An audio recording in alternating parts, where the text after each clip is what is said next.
Siamo qui con l'assessore della Regione Siciliana Antonio Scavone che ha presentato questa iniziativa in favore delle donne, in favore del mondo del lavoro femminile. Assessore, cosa si sente di dire in una giornata così importante come quella dell'8 marzo? Oggi è una giornata importante, lo dovrebbe essere ogni giorno una giornata importante nel rispetto che dobbiamo a tutti, a partire ovviamente dalle donne. Oggi al Dipartimento Lavoro si apre uno sportello che è dedicato al mondo femminile, uno sportello che serve e servirà, mi auguro, per avvicinare il mondo femminile al mondo del lavoro. I dati di Istat di oggi ci ricordano che noi siamo la regione, insieme alla Calabria, ultima per occupazione femminile, su oltre 110 province. La prima delle nostre province è quella di Ragusa, che si trova all'87° posto, e l'ultimo posto viene occupato da una provincia siciliana che è proprio quella di Caltanissetta. Quindi abbiamo il dovere di creare un percorso preferenziale che sia un percorso di formazione, un percorso di attenzione, un percorso di arruolamento, un percorso, si dice, di profilazione,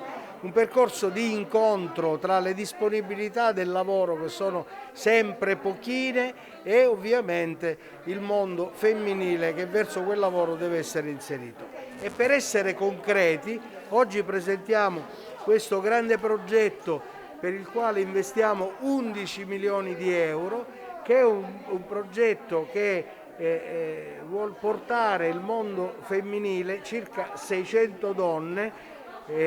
11 milioni di euro appunto, verso quelle che sono le nuove professioni, in maniera particolare nel mondo dell'artigianato, vecchi e nuovi mestieri, con una formazione che si farà nei luoghi di lavoro, nei luoghi dell'artigianato, fino ed oltre 700 ore di formazione. Ma la cosa completa di questo corso è che, oltre alla selezione iniziale, la formazione, come ho detto, nelle botteghe artigiane, viene prevista un'assistenza di tipo tecnico-professionale per fare poi un'impresa. Quindi noi immaginiamo di investire al meglio 11 milioni di euro per una volta, per creare occasioni vere di lavoro per il mondo femminile, occasioni di lavoro di qualità, nuovi e vecchi mestieri che possono ridare dignità e decoro alla nostra terra, prima ancora che al mondo femminile. Una best practice apprezzata a livello nazionale e che fa per una volta della nostra terra corifeo di una bella iniziativa. Quindi salutiamo questa giornata con grande speranza di poter voltare pagina e di fare in questa terra sempre un po' di più e sempre un po' meglio.